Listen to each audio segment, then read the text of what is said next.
إن الحمد لله نحمده ونستعينه ونستغفره ونؤمن به ونتوكل عليه ونعوذ بالله من شرور أنفسنا ومن سيئات أعمالنا من يهده الله فلا مضل له ومن يضلله فلا هادي له وأشهد أن لا إله إلا الله وحده لا شريك له وأشهد أن محمدا عبده ورسوله أرسله بالحق بشيرا ونذيرا وداعيا إلى الله بإذنه وسراجا منيرا أما بعد فإن خير الحديث كتاب الله وأحسن الهدي وهدي محمد صلى الله عليه وسلم والشر الأمور محدثاتها وكل محدثة بدعة وكل بدعة ضلالة وكل ضلالة في النار. أعوذ بالله من الشيطان الرجيم. بسم الله الرحمن الرحيم.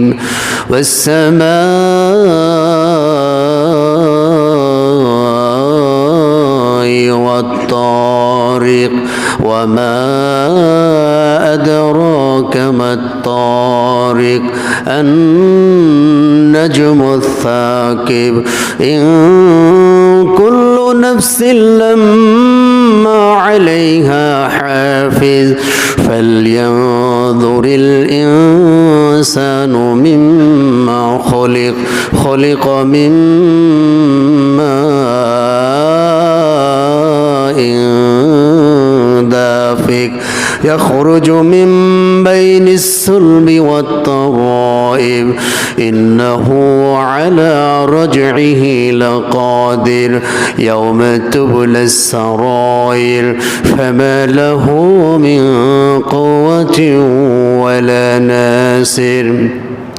والسماء ذات الرجع والأرض ذات الصدع إنه لقول فصل وما هو بالهزل إنهم يكيدون كيدا وأكيد كيدا فمهل الكافرين أمهلهم رويدا.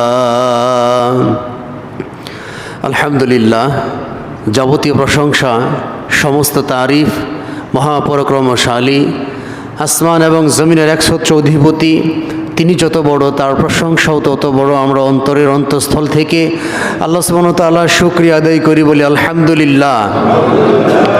দরুদ ও সালাম বর্ষিত হোক বিশ্ব মানবতার মুক্তির দূত যিনি পৃথিবীর বুকে এসেছিলেন সুসংবাদদাতা এবং সতর্ককারী হিসাবে, যাকে জীবনের চেয়েও বেশি ভালোবাসতে না পারলে পরিপূর্ণ ঈমানদার হওয়া যায় না। আমরা সংক্ষিপ্তভাবে সেই রাসূলের প্রতি দরুদ প্রেরণ করি, বলি সাল্লাল্লাহু আলাইহি ওয়াসাল্লাম। সম্মানিত উপস্থিতি, আপনাদের সম্মুখে আমি কোরআনুল কারীম সূরা আত-তারিক তেলাওয়াত করেছি। এরপর ভিত্তি করে সংক্ষিপ্ত সময়ে কিছু কথা বলার চেষ্টা করব। আজকে সূরা আত-তারিকের বিষয়বস্তু, সূরা আত-তারিকের ভিতরে মহান রব যেই বিষয়ে বলেছেন সেই বিষয়ে সংক্ষিপ্ত আলোচনা করার চেষ্টা করব।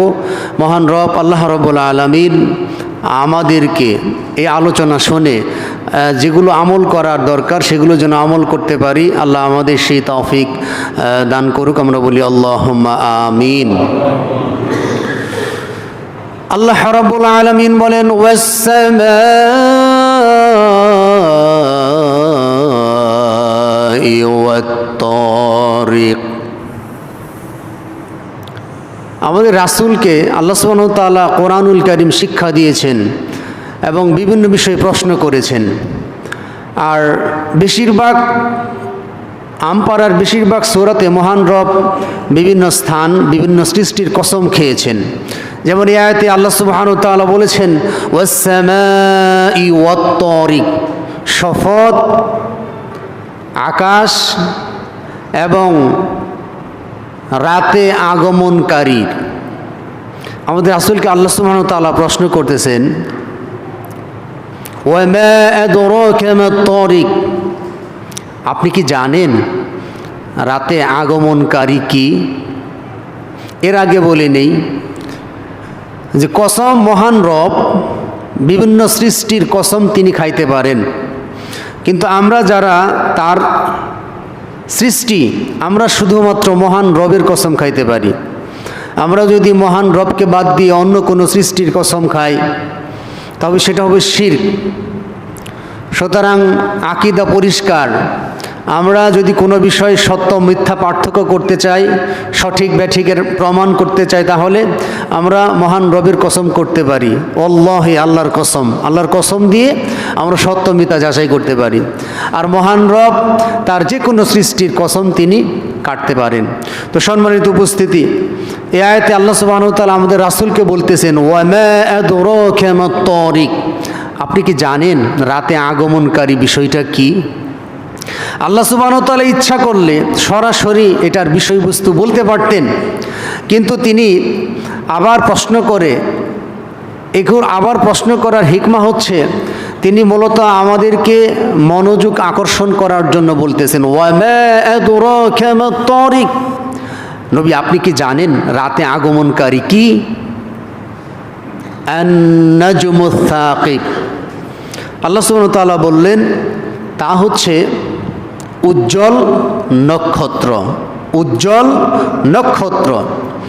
আমরা পৃথিবীর মানুষ, আমরা শুধুমাত্র এই পৃথিবী সংক্রান্ত বিষয় নিয়েই বেশি চিন্তা করি। খাওয়া দাওয়া, এরপরে ঘোরাফেরা, ভ্রমণ, এরপরে মানে দুনিয়াবীন বিষয়গুলি নিয়ে আমরা বেশি টেনশন করি, বেশি চিন্তা করি, কিন্তু আমরা কখনো চিন্তা করলাম না মহান রব আমাদের উপরে যে সুবিশাল আকাশ সৃষ্টি করেছেন, আকাশের উপরে আর কি আছে, এগুলো নিয়ে কখনোই আমরা চিন্তা করলাম না। তো এগুলো নিয়ে চিন্তা করলে মহান রবের প্রতি আমাদের ঈমান বেড়ে যাবে। এগুলো নিয়ে আমাদের চিন্তা করতে হবে। আমাদের রাসূলকে আল্লাহ সুবহানাহু ওয়া তাআলা বলেছেন আপনি কি জানেন রাতে আগমনকারী বিষয়টা কি? সেটা হচ্ছে উজ্জ্বল নক্ষত্র।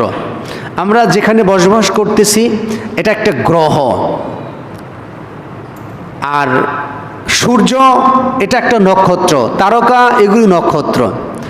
তো যে সমস্ত গ্রহ আছে মহান রব শুধুমাত্র এই পৃথিবীকেই মানুষের বসবাস উপযোগী করে সৃষ্টি করেছেন। পৃথিবীর থেকে লক্ষ কোটি কোটি কোটি কোটি গুণ সৃষ্টি বড় মহাশূন্য মহান রব সৃষ্টি করেছে, কিন্তু সেগুলো বসবাসের উপযোগী না। মানুষ ইচ্ছা করলে চাঁদে বসবাস করতে পারবে না। আর চাঁদের বিষয়টা হচ্ছে আপনি যদি চাঁদে গিয়ে কথা বলেন এই কথা শোনা যাবে না। চাঁদে গিয়ে যদি কথা বলেন এই কথা শোনা যাবে না। যে তরঙ্গ সৃষ্টি হয় কথার মাধ্যমে, যে শোনার যে সিস্টেম, এই সিস্টেম চাঁদের ভিতরে নাই। চাঁদে আপনি বসবাস করতে পারবেন না। মঙ্গল গ্রহে আপনি বসবাস করতে পারবেন না। শনি, ইউরেনাস, নেপচুন, প্লুটো আরও যে গ্রহগুলি রয়েছে বিজ্ঞানীরা আবিষ্কার করেছে, এর বাইরে আরও কত গ্রহ রয়েছে, এগুলোতে আপনি ইচ্ছা করলে বসবাস করতে পারবেন না। আর এই গ্রহগুলোর নিজস্ব কোনো তাপ বা আলো দেওয়ার কোনো ক্ষমতা নেই। যদি নক্ষত্র যদি তাপ না দেয়, নক্ষত্র যদি আলো না ছড়ায়, তাহলে এই পৃথিবীর মানুষ আলো পাবে না। তো সূর্য, সৌরজগৎ, সূর্য একটা নক্ষত্র। সূর্যটা আমাদের পৃথিবী থেকে প্রায় 13 লক্ষ গুণ বড়, 13 লক্ষ গুণ বড়, এবং পৃথিবী থেকে সূর্যের দূরত্ব প্রায় 15 কোটি কিলোমিটার। 15 কোটি কিলোমিটার দূর থেকে তাপ দিচ্ছে। এটার তাপ যদি বেশি দেয় আমরা সহ্য করতে পারি না, অথচ কত দূরত্বে অবস্থান করছে। এরপরে সূর্য, সূর্যের চতুর্পাশে বিভিন্ন গ্রহ, মানে ঘূর্ণয়মান ঘুরতেছে নিজ নিজ কক্ষপথে। এই যে বিশাল সৌরজগৎ, এই বিশাল সৌরজগতের সে আরও বিশাল কোটি কোটি সূর্য, কোটি কোটি সূর্য মানে গিলে খাইতে পারে, এর চেয়ে বড় গ্রহ রয়েছে গ্যালাক্সি। গ্যালাক্সি কোটি কোটি কোটি কোটি সূর্য ধারণ করতে পারে। সুবহানাল্লাহ, আল্লাহর মহাশূন্য কত বিশাল! এই Galaxy, crore crore Galaxy, crore crore Galaxy ধারণ করতে পারে আরেকটা নক্ষত্র। তো এইভাবে সুপারস্টার, এরপরে আরও অনেক বিভিন্ন নাম রয়েছে যেগুলি কোটি কোটি গ্যালাক্সি আবার ধারণ করতে পারে। এইভাবে মহাশূন্যের বিশাল জায়গা, যেগুলো মানুষের ছোট্ট ব্রেনে, মানুষের কম্পিউটার ফেল করবে যে মহান রব কত বিশাল, কত সুবিশাল সৃষ্টি তিনি সৃষ্টি করে রেখেছেন। এগুলো যদি আমরা নিয়ে চিন্তা করি, মহান রবের প্রতি আমাদের ঈমান বেড়ে যাবে।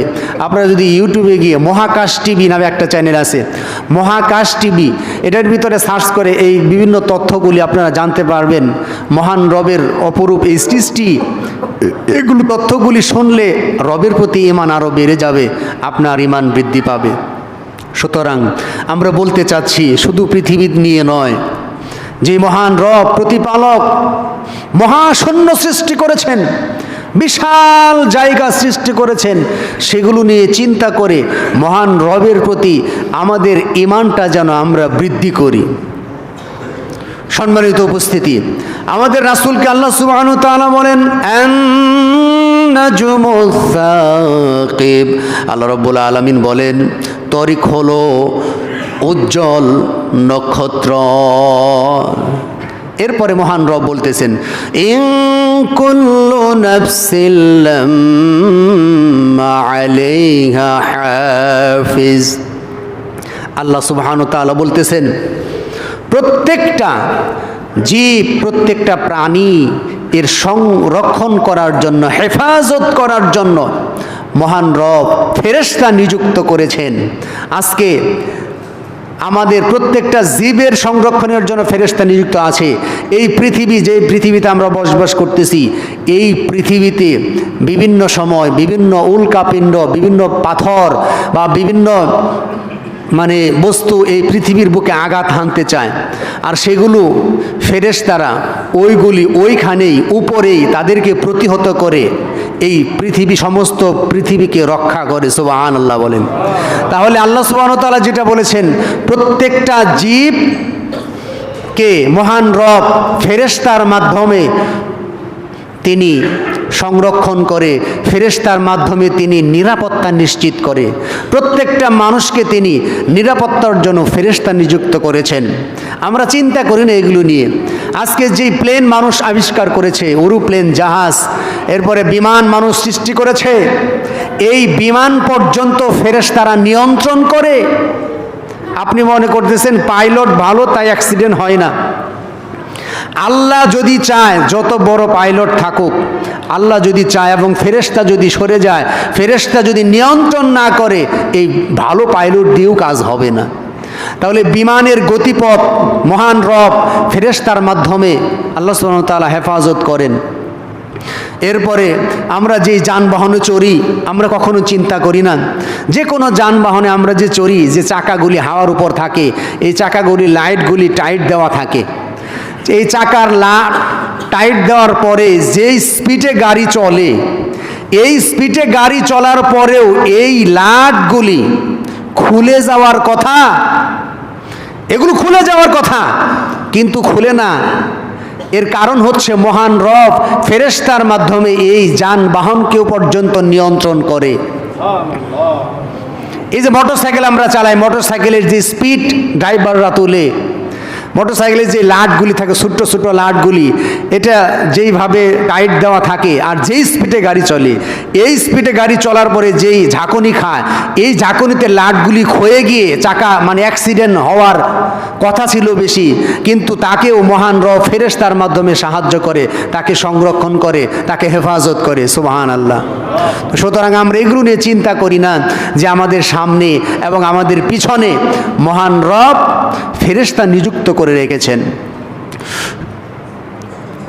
এরপরে এই যে মহাকাশ নিয়ে বললাম, শয়তানরা আকাশের উপরে উঠতে চায়, উপরে উঠে ফেরেশতারা যে কথোপকথন করে, এই কথোপকথন শুনে বা মানুষ সম্পর্কে কী কথা হয় এগুলো শুনে যারা এই বিভিন্ন শয়তান জিন আছে বা যারা কুফরি করে, এদের কাছে বিভিন্ন সংবাদ পৌঁছায়। আর ফেরেশতারা তাদেরকে, আমরা অনেক সময় রাতের আকাশে দেখি যে উল্কাপিণ্ড নিক্ষিপ্ত হচ্ছে, মানে আগুন, একটা আমরা বলি তারা ছুটছে, এইভাবে আগুন ছুটছে। এগুলো মূলত ফেরেশতারা শয়তানকে উল্কাপিণ্ড নিক্ষিপ্ত করে। আল্লাহ সুবহানাহু ওয়া তাআলা বলেন, ওয়ালাকাদ যায়্যানা আস-সামাআ আদ-দুনিয়া বিমাসাবিহা ওয়া জাআলনাহা রুজুমান লিশ-শায়াতিন। আল্লাহ বলতেছেন, আমি পৃথিবীর আকাশকে সুভূষিত করেছি। দুনিয়ার যে আকাশ, রাতের বেলা যে আকাশ সকালে আমরা দেখি সাদা, কিন্তু রাতের বেলা বিভিন্ন তারকা, এরপরে বিভিন্ন বিষয় দিয়ে মহান রব রাতের আকাশটাকে সুন্দর করে সুভূষিত করেছেন। এরপরে আল্লাহ সুবহানাহু ওয়া তাআলা বলেছেন যে আমি শয়তানকে নিক্ষেপণের উপকরণ আমি সৃষ্টি করেছি। তাহলে রাতের আকাশের দিকে তাকালে আমরা এটা নিয়েও চিন্তা করতে পারি মহান রব কত সূক্ষ্ম সূক্ষ্ম বিষয় সৃষ্টি করেছেন। তো সম্মানিত উপস্থিতি, তাহলে আমরা বলতে চাচ্ছি যে মহান রব ফেরেশতার মাধ্যমে আমাকে আপনাকে হেফাজত করেন। এরপরে ব্যতিক্রম কিছু দুর্ঘটনা ঘটে, এগুলো তাকদিরে লেখা থাকে তাই ঘটে। তাকদিরে যদি লেখা থাকে যে এই লোকটা, এই গাড়িটা, এই প্লেনটা অ্যাক্সিডেন্ট করবে অমুক সময়ে অমুক টাইমে, তখন ফেরেশতা আর সেটা নিয়ন্ত্রণ করে না, তাকদির অনুযায়ী সেটা সংঘটিত হয়। তো সম্মানিত উপস্থিতি, এছাড়াও এই ফেরেশতারা সূরা কফ এর 18 নম্বর আয়াত, মা ইয়ালফিজু মিন কওলিন ইল্লা লাদাইহি রাকিবুন আতীদ, আল্লাহ সুবহানাহু ওয়া তাআলা বলেছেন একজন মানুষ যেই শব্দই সে উচ্চারণ করে, যেই বাক্যই সে বলে, যেই কথাই সে বলে, সেই কথাকে সংরক্ষণ করা, সেই কথাকে ক্যাপচার করা, সেই কথাকে রেকর্ড করার জন্য সদা সর্বদা ফেরেশতারা তৎপর রয়েছে। সুবহানাল্লাহ। আমরা যেই কথাই বলি এই কথাকে সঙ্গে সঙ্গে রেকর্ড করেন ফেরেশতারা, যেই শব্দ উচ্চারণ করি এই কথাকে। সূরা ইনফিতরের ভিতরে আল্লাহ সুবহানাহু ওয়া তাআলা বলেছেন যে নিশ্চয় আল্লাহ রাব্বুল আলামিন মানুষদেরকে হেফাজত করার জন্য, মানুষের কথাকে রেকর্ড করার জন্য ফেরেশতা নিযুক্ত করেছেন। আমরা যেটাকে বলে থাকি কিরামান কাতিবিন, আমরা মনে করি যে কিরামান এক ফেরেশতা, কাতিবিন হচ্ছে আরেক ফেরেশতা। বিষয়টা ওই রকম নয়। কিরামান মানে সম্মানিত, কাতিবিন মানে লেখকগণ, সম্মানিত লেখকগণ। তাফসিরে এসেছে দিনের বেলা ফেরেশতা আসে লেখে, ডিউটি শেষ করে আবার রাতে দুইজন ফেরেশতা আসে লেখে। তো এইভাবে মানে ফেরেশতারা আমাদের আমলগুলি লিপিবদ্ধ করে রাখেন, যাতে আমরা কিয়ামতের দিন এই কথা বলতে না পারি যে আল্লাহ আমরা এই ধরনের কোনো অন্যায় করিনি, কোনো পাপ করিনি। এগুলো বলার কোনো সুযোগ কিয়ামতের দিন থাকবে না। ফেরেশতারা আমরা যা বলেছি, ভালো বলেছি অথবা মন্দ বলেছি, যেটাই বলেছি সেটাই লিখে রাখা হয়েছে। এবং ইয়ালামুনা মা তাফআলুন, আমরা যা কিছু করি এই প্রত্যেকটা কাজ ফেরেশতারা জানেন, অবগত আছেন। সুতরাং মহান রবকে ফাঁকি দেওয়ার কোনো সুযোগ নাই যে আমরা মহান রবকে ফাঁকি দিয়ে আমরা কিয়ামতের দিন আমরা পার পেয়ে যাব, বিষয়টা ওইরকম নয়। আমাদের প্রত্যেকটা কাজ, প্রত্যেকটা কর্ম, প্রত্যেকটা কথা ফেরেশতারা লিপিবদ্ধ করে রাখছেন। সম্মানিত উপস্থিতি, তাহলে সূরা আত-তারিকের ভিতরে মহান রব বললেন যে প্রত্যেকটা জীব প্রত্যেকটা জীবকে মহান রব কী করেন? ফেরেশতার মাধ্যমে সংরক্ষণ করেন। এটা সবার ক্ষেত্রেই। এরপরে পৃথিবীতে ইমানদারদেরকে স্পেশালি আল্লাহ সুবহানাহু ওয়া তাআলা স্পেশালি দোয়া কবুল করার জন্য, ইমানদারদেরকে দোয়া কবুল করার জন্য কিছু ফেরেশতা আছে। এক প্রকার ফেরেশতা ভালো, তার পক্ষে থাকে, আরেক প্রকার ফেরেশতা আছে যেটা তার বিপক্ষে কাজ করবে। একটা হচ্ছে আযাবের ফেরেশতা, আরেকটা হচ্ছে রহমতের ফেরেশতা। সম্মানিত উপস্থিতি, রহমতের ফেরেশতা আসে ইমানদারদের কাছে, আর আযাবের ফেরেশতা, গজবের ফেরেশতা মানে আসে কাফেরদের কাছে, মুনাফিকদের কাছে গজবের ফেরেশতা আসে। যেমন ইমানদারদের কাছে যে ফেরেশতা আসে, একজন ইমানদার আল্লাহর কাছে কি দোয়া করবে, এই বিষয়টি কি দোয়া করবে, এই বিষয়গুলি মহান রবের কাছে পেশ করেন। এই ইমানদার ফেরেশতাকে সহযোগিতা করেন, ইমানদার ফেরেশতাদের জন্য দোয়া করেন।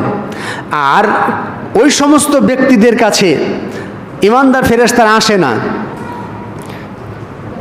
কাদের কাছে ইমানদার ফেরেশতারা আসে না?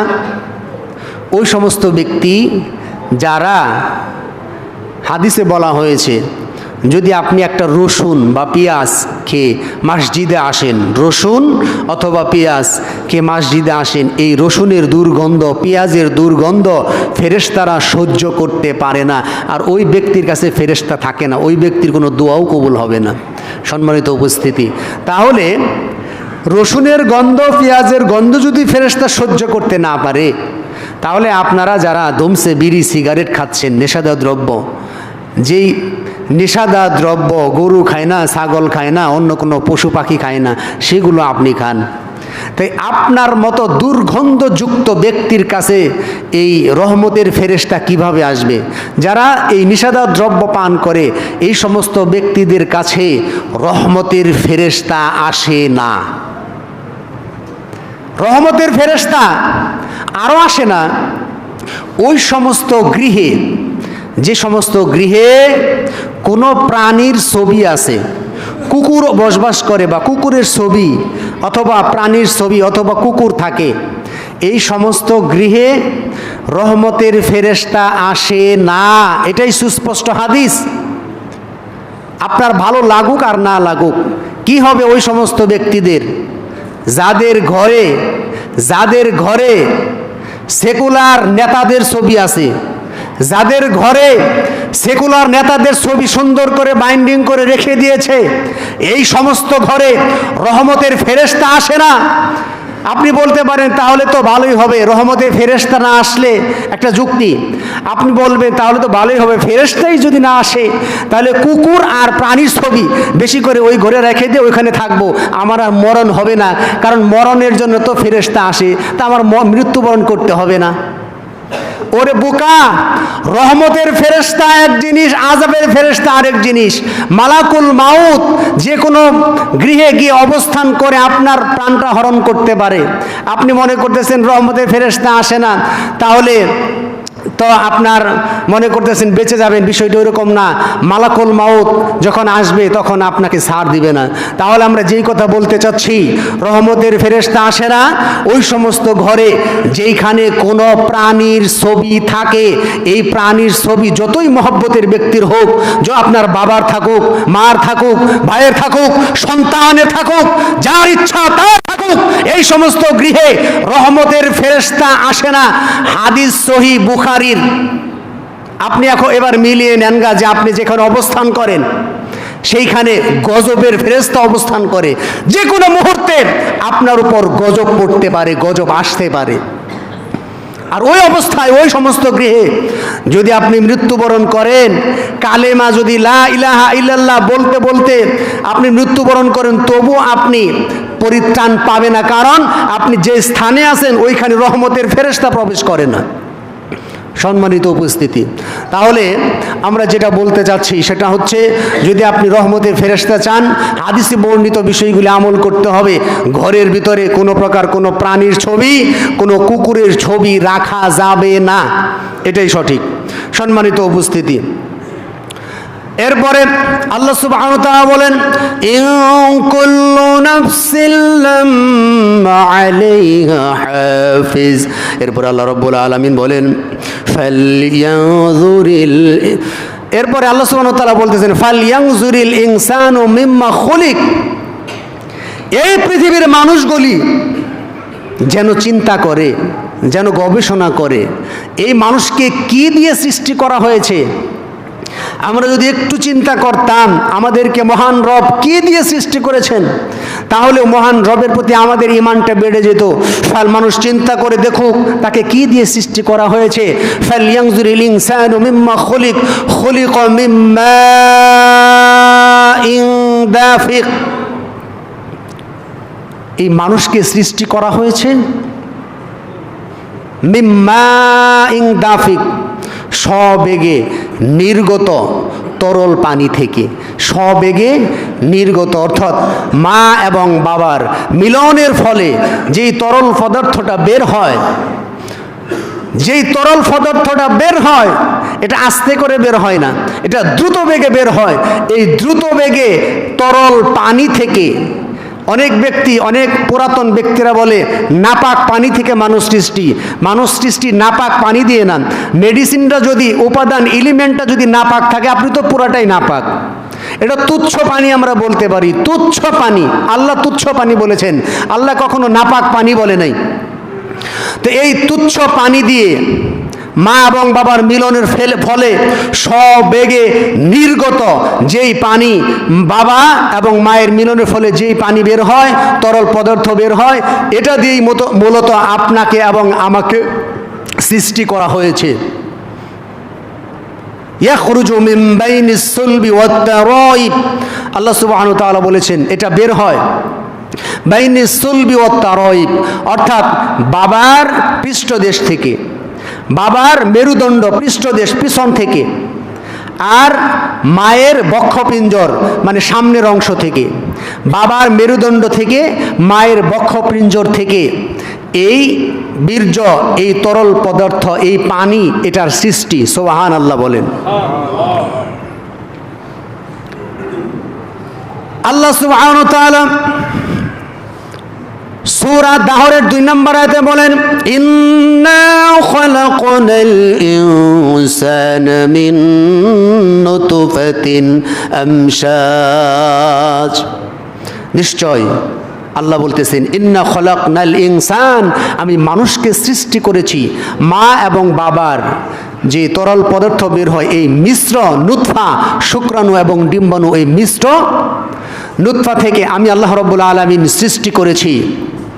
নাবতালিহি ফাজআলনাহু সামিআন বাসীরা, এজন্য সৃষ্টি করেছি যাতে করে এই মানুষকে আমি পরীক্ষা করতে পারি। আর যাতে পরীক্ষা করতে পারি এজন্যই আমি আল্লাহ রাব্বুল আলামিন তাকে শ্রবণ শক্তি এবং দৃষ্টি শক্তি সম্পন্ন করেছি। এজন্যে মানুষ দেখতে পারে, মানুষ শুনতে পারে, মানুষ দেখতে পারে, মানুষ শুনতে পারে। মানুষ যেন অন্যায় কিছু না দেখে, মানুষ যেন ভালো কিছু দেখে, মানুষ যেন অন্যায় কিছু না শুনে, মানুষ যেন ভালো কিছু শোনে। এজন্যই শ্রবণ শক্তি এবং দৃষ্টি শক্তি সৃষ্টি করেছি মানুষকে পরীক্ষা করার জন্য। আল্লাহ রাব্বুল আলামিন সূরা মুমিনুনের 12 নম্বর আয়াতে বলেন ওয়ালাকাদ খালাকনাল ইনসানা মিন সুলালাতিন মিন তিন। আল্লাহ বলতেছেন আমি মানুষকে মাটির নির্যাস থেকে সৃষ্টি করেছি। মাটির নির্যাস, মাটির নির্যাস কি? মাটিতে উৎপন্ন যে সমস্ত ফল, যে সমস্ত খাদ্য উৎপন্ন হয় ওগুলো আমরা খাই। ওগুলো খাওয়ার পরে কি হয়? আমাদের শরীরে পুষ্টি হয়, শক্তি হয়। এই মাটির নির্যাস থেকে তিনি আমাদের সৃষ্টি করেছেন।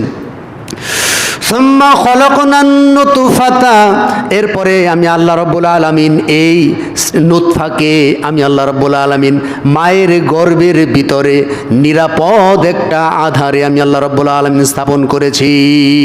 মায়ের গর্ভটা একটা আধার, সেই আধারের ভিতরে আলো নাই, বাতাস নাই, পানি নাই, কিচ্ছু নাই। 10 মাস 10 দিন মহান রব একটা মানুষের ভিতরে আরেকটা মানুষ এইভাবে তিনি তিল তিল তিল তিল করে মহান রব আমাদেরকে বড় করেন। ওইখানে আল্লাহ সুবহানাহু ওয়া তাআলা সৃষ্টি করেছেন। সুম্মা খালাকনান নুতফাতা আলাকাতান ফাখালাকনাল আলাকাতা মুদগাতান ফাখালাকনাল মুদগাতা ইযামান ফাকাসাওনাল ইযামা লাহমা সুম্মা আনশানাহু খালকান আখার ফাতাবারাকাল্লাহু আহসানুল খালিকিন। আল্লাহ রাব্বুল আলামিন বলতেছেন, আমি মায়ের গর্ভের ভিতরে এই যে নুতফা, শুক্রাণু এবং ডিম্বাণু, যেই পানি মায়ের গর্ভের ভিতরে যায়, এখানেও দেখেন কোটি কোটি ব্রণ, কোটি কোটি ব্রণ প্রতিযোগিতা করে। এক ফোঁটা তরল পানির ভিতরে কোটি কোটি ব্রণ থাকে, যে একটা ব্রণ দিয়ে একটা মানুষ সৃষ্টি। যখন মা এবং বাবার মিলন হয়, কোটি কোটি ব্রণ দৌড়ায়, দৌড়াইতে দৌড়াইতে দৌড়াইতে দৌড়াইতে যেই ব্রণটা আগে গিয়ে মায়ের গর্ভাশয়ে বসতে পারে, ওটাই মূলত আপনি, ওটাই আমি। তো ওইখানেও প্রতিযোগিতা আছে, ওইখানে প্রতিযোগিতা করে ফার্স্ট হয়ে আজকে পৃথিবীতে আমি আপনি। ওইখানে পরিশ্রম করতে হয়েছে, পরিশ্রম করে যে আগে গিয়ে বসবে সেই মানুষ, আর বাকিগুলি সব জড়ে যায়। তো সম্মানিত উপস্থিতি, তাহলে মহান রব কি করেছেন? এক ফোঁটা তরল পদার্থ, তরল পানিকে, শুক্রাণুকে মহান রব আল্লাহ রাব্বুল আলামিন জমাট বাঁধা রক্তে পরিণত করেছে। এই জমাট বাঁধা রক্ত, যেটাকে আলাক বলা হয়, ঝুলন্ত অবস্থা, জমাট বাঁধা রক্তকে আল্লাহ রাব্বুল আলামিন আবার তিনি মাংসপিণ্ডে পরিণত করেছেন। মাংসপিণ্ডকে তিনি আল্লাহ রাব্বুল আলামিন আবার হাড়ে পরিণত করেছে। আবার এই হাড়কে আল্লাহ রাব্বুল আলামিন আবার গোশত দিয়ে ঢেকে দিয়েছেন। গোশত দিয়ে ঢেকে দিয়ে তিনি অন্য রূপ একটা সৃষ্টি, নিখুঁতভাবে একজন মানুষ তিনি মায়ের গর্ভ থেকে আস্তে করে মায়ের গর্ভ থেকে আমাদেরকে প্রসব করিয়ে সুন্দর সুদর্শন একটা মানুষে পরিণত করেছেন। তিনিই হচ্ছেন মহান রব। সুবহানাল্লাহ। এগুলো নিয়ে আমরা চিন্তা করি না, অথচ আল্লাহ সুবহানাহু ওয়া তাআলা বলতেছেন মানুষ এগুলো নিয়ে চিন্তা করুক। সে কি ছিল? এক ফোঁটা পানি ছিল। এটা নিয়ে যেন মানুষ চিন্তা করে, তাহলে মানুষের অহংকার, হিংসা, বিদ্বেষ, গর্ব, অহংকার এগুলি মিটে যাবে। সুতরাং মানুষ যেন তার সৃষ্টি নিয়ে সে চিন্তা করে। খুলিকা মিন মাইন দাফিক ইয়াখরুজু মিন বাইনিস সুলবি ওয়াত তারাইব ইন্নাহু আলা রাজইহি লাকাদির। এরপর আল্লাহ রাব্বুল আলামিন বলেন, আল্লাহ রাব্বুল আলামিন এই মানুষকে যে প্রক্রিয়ায় সৃষ্টি করলেন, সৃষ্টি করার পরে পৃথিবীতে নিয়ে আসলেন। পৃথিবীতে নিয়ে আসার পরে এই মানুষকে আল্লাহ বড় করলেন, যৌবনদান করলেন। এরপরে তিনি একটা বয়সে উপনীত করলেন। এরপরে আবার এই মানুষটাকে আল্লাহ রাব্বুল আলামিন হীনতম বয়সে নিয়ে গেলেন। হীনতম বয়সে নিয়ে যাওয়ার পরে কাউকে প্রাপ্তবয়স্ক অবস্থায়, বাচ্চা অবস্থায়, অথবা কাউকে বৃদ্ধ অবস্থায় আল্লাহ রাব্বুল আলামিন পৃথিবী থেকে তিনি উঠিয়ে নেন। পৃথিবীতে অসংখ্য কাফের আছে, অসংখ্য ব্যক্তি আছে যারা বলে যে কবরের আযাব কি যায় দেখে আসছ, কবরে কি হবে, হবেনি। মানে আমাদেরকে কি আবার আল্লাহ পুনরায় আবার জীবিত করবেন, এটাকে বিশ্বাস হয়? সুতরাং খাও দাও, ফুর্তি করো, যা ইচ্ছা তাই করো। এগুলো মিথ্যা কথা, এগুলো হুজুরগোর বানানো কথা। কবরের আযাব সত্য, জান্নাত জাহান্নাম এগুলো মানে বেহুদা কথা। এইভাবে কি করা হয়? মহান রবের আয়াত নিয়ে মস্করা করা হয়। তারা এইভাবে মহান রবের আয়াতকে তারা অবিশ্বাস করে। তো যেই আল্লাহ রাব্বুল আলামিন আমাদেরকে এত সুন্দর করে প্রথমবার সৃষ্টি করলেন, তিনি কি দ্বিতীয়বার সৃষ্টি করতে সক্ষম নন? যিনি প্রথমবার সৃষ্টি করেছেন তিনি দ্বিতীয়বারও সৃষ্টি করতে সক্ষম। এই আয়াতের তাফসিরে বলা হয়েছে যে আল্লাহ ইচ্ছা করলে, যেই এক ফোঁটা তরল পানি থেকে আল্লাহ সৃষ্টি করলেন, আবার ইচ্ছা করলে পুনরায় সেই তরল পানিতে মহান রব চাইলে আবার প্রত্যাবর্তন করতে পারে। ফামালাহু। এরপরে আল্লাহ সুবহানাহু ওয়া তাআলা বলেন, ইয়াউমা তুবলা সারাইর, সেদিন কিয়ামতের দিন আল্লাহ সুবহানাহু ওয়া তাআলা গোপন বিষয়ের তিনি প্রকাশ করে দেবেন, গোপন বিষয়ে পরীক্ষা করবেন। এই আয়াতের তাফসীর ইবনে কাসিরে বলা হয়েছে গোপন বিষয়ের পরীক্ষা করা মানে হচ্ছে যারা পৃথিবীতে গোপনে বিশ্বাসঘাতকতা করত, গোপনে কাজ করত, গোপনে গোপনে বিশ্বাসঘাতকতা করে। যেমন এই বাংলার বিশ্বাসঘাতকতা করেছে মীর জাফর ছিল, এরা বিশ্বাসঘাতকতা নবাব সিরাজউদ্দৌলাকে পরাজিত করেছে। এরপরে বিশ্বাসঘাতকতা করে কাফিরদের সাথে আতাত করে মুসলমানদেরকে ধ্বংস করেছে। এইভাবে যারা বিশ্বাসঘাতকতা করেছে, কিয়ামতের দিন এই সমস্ত বিশ্বাসঘাতকদের পাছায় পতাকা আল্লাহ সুবহানাহু ওয়া তাআলা উড্ডয়ন করবেন। মানুষ দেখে চিনতে পারবে অমুকের ছেলে অমুক দুনিয়াতে বিশ্বাসঘাতক ছিল। এই বিশ্বাসঘাতকদেরকে আল্লাহ সুবহানাহু ওয়া তাআলা কিয়ামতের দিন কোটি কোটি মানুষের সামনে অপমানিত করবে, তাদের পিছনে তাদের পাছায় পতাকা লাগায় দেওয়া হবে। এরা বিশ্বাসঘাতক ছিল। আল্লাহ সুবহানাহু ওয়া তাআলা এরপরে বলেন ফামা লাহু মিন কুওয়াতি ওয়ালা নাসির। আর আল্লাহ রাব্বুল আলামিন কিয়ামতের দিন ওই সমস্ত মানুষদের ব্যাপারে বলতেছেন, সেদিন তার কোনো শক্তি থাকবে না, তার কোনো সাহায্যকারী থাকবে না। এরপর আল্লাহ বলেন ওয়াস-সামাই যাতির রজ। আল্লাহ বলতেছেন বৃষ্টি সম্পূর্ণ আকাশের কসম। ওয়াস-সামাই যাতির রজ ওয়াল আরদি যাতিস সাদ। এরপরে যেই মাটিটা ফেটে অঙ্কুরোদ্গম হয় ওই মাটির কসম। এর আগে বলেনি, দেখেন আমরা একটু চিন্তা করি, আকাশে বৃষ্টি আছে, আপনি চাইলে বৃষ্টি নামাতে পারবেন না, মহান রবের হুকুমে এই বৃষ্টি পড়বে। সুবহানাল্লাহ। মহান রব যখন হুকুম করে তখন বৃষ্টি আসে। অথচ প্রাণী আকাশে আছে, মেঘ পানি আকাশে, মহান রব কত সুনিপুণ সৃষ্টিকর্তা। এরপরে যে আয়াতটা বলা হলো যে অঙ্কুরোদ্গমময় মাটি, যে মাটিটা ফেটে যে খাদ্যদ্রব্য হয়, আমরা জমিনে যখন শস্য উৎপাদন করি, সরিষা বুনি, তখন কি সরিষায় গাছ জন্মে, আলু আমরা রোপণ করি, আলু কি মাটিটা কি করে ফেটে গাছ জন্মায় না? তো ওইটার কথা আল্লাহ সুবহানাহু ওয়া তাআলা বলতেছেন, এই মাটি যদি ভেদ করে এই উদ্ভিদ না জন্মাইতো, এই খাবার না হইতো, গাছ না হইতো, আমরা কি কেউ বাঁচতে পারতাম? আমরা কেউ বাঁচতে পারতাম না। আল্লাহ এগুলোর কসম খাইতেছেন, ওয়াস-সামাই যাতির রজ ওয়াল আরদি যাতিস সাদ ইন্নাহু লাকাউলুন ফাস। আল্লাহ সুবহানাহু ওয়া তাআলা বলতেছেন ইন্নাহু, নিশ্চয় তা, লাকাউলুন ফাস, অবশ্যই, লামে মাফতুহা অর্থাৎ তাগিদের লাম দিয়ে আল্লাহ বলতেছেন অবশ্যই এই কোরআনুল কারীম সত্য এবং মিথ্যার মীমাংসা করে দেয়। সুবহানাল্লাহ। ইন্নাহু লাকাউলুন ফাস, এই সত্য এবং মিথ্যার যারা মীমাংসাকারী হিসেবে কোরআনকে মানে না, এরা কখনো প্রকৃত ঈমানদার হতে পারে না। এই কোরআনকে ফাইসালাকারী হিসেবে মানতে হবে। আজকে এই দুর্গা পূজা উপলক্ষে আমরা দুর্গা পূজা না আসলে বুঝতাম না কত ব্যক্তি যে ঈমান হারা হচ্ছে। সেখানে গিয়ে শুভেচ্ছা দেওয়া, সেখানে গিয়ে ইসলামী সঙ্গীত বলা। আরেকজন ব্যক্তি দেখলাম উনি বলতেছেন রোজা আর পূজা একই সূত্রে গাথা। নাউজুবিল্লাহ। রোজা আর পূজা, ইবনে জামাত ইসলাম করে, রোজা আর পূজা বলে একই জিনিস, মানে একই সূত্রে গাথা। তো এইভাবে যেখানে আল্লাহ সুবহানাহু ওয়া তাআলা সুস্পষ্ট কোরআনুল কারীমে সূরা কাফিরুনের ভিতরে, যদি আমি এই জন্য বলতেছি যে সত্য মিথ্যা পার্থক্যকারী এই কিতাবকে অনেক মানুষ কিতাব মানেই না।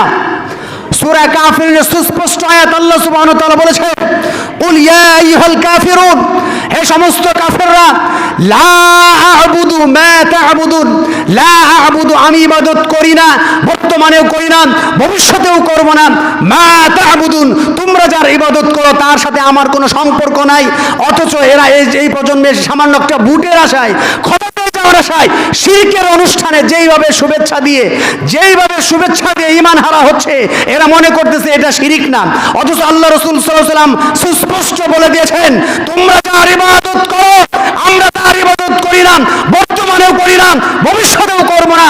আর এরা সামান্য বুটের আশায় নিজের ঈমানকে বিক্রি করে দিচ্ছে। অথচ সাহাবায়ে কেরামকে আল্লাহ সুবহানাহু ওয়া তাআলা আল্লাহ রাসূলের মাধ্যমে সুস্পষ্ট বলে দিয়েছেন, মুআজ ওয়াইন কুতিলতা ওয়া হুররিতা, যদিও তোমাকে আগুনে পোড়া দেওয়া হয়, যদিও তোমাকে হত্যা করে দেওয়া হয়, তবু তুমি শিরিক করবে না। আর এদেরকে বলেও নাই যে আমাদের অনুষ্ঠানে আসো তোমরা, আর দাওয়াত দিলে কি সেখানে যাওয়া যাবে নাকি?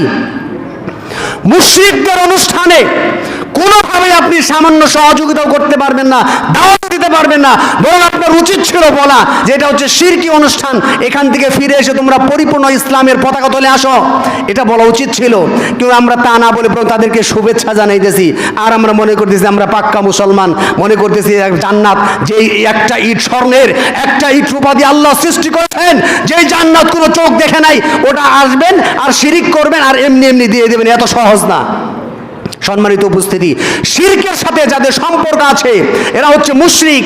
এই মুশরিকদের ইবাদত আল্লাহ কবুল কখনোই করবে না। তাদের সালাত, সিয়াম, হজ, যাকাত কিছু কবুল হবে না যতক্ষণ পর্যন্ত সে শিরক থেকে ফিরে আসতে না পারবে। তারাই কোরআনকে ফাইসালাকারী কিতাব হিসেবে মানেনি। কোরআন যে সত্য এবং মিথ্যার পার্থক্য করে এরা মানে না।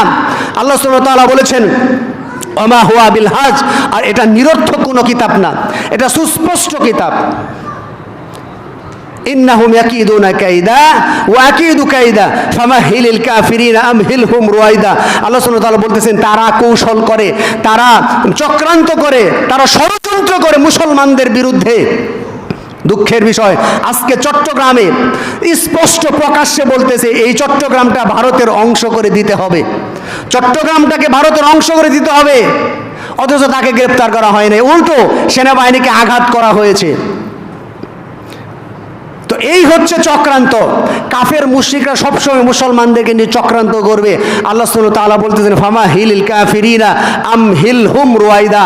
আল্লাহ রাসূলকে আল্লাহ বলতেছেন তাদেরকে কিছু, আল্লাহ কৌশল করেন, তাদেরকে দুনিয়াতে কিছু সময় সুযোগ দেওয়া হয়েছে, কিছু অবকাশ দেওয়া হয়েছে, কিন্তু এদেরকে কিয়ামতের দিন ইচ্ছা মতো ধরা হবে এবং এদের শাস্তি পুরোপুরি নিশ্চিত করে দেওয়া হবে।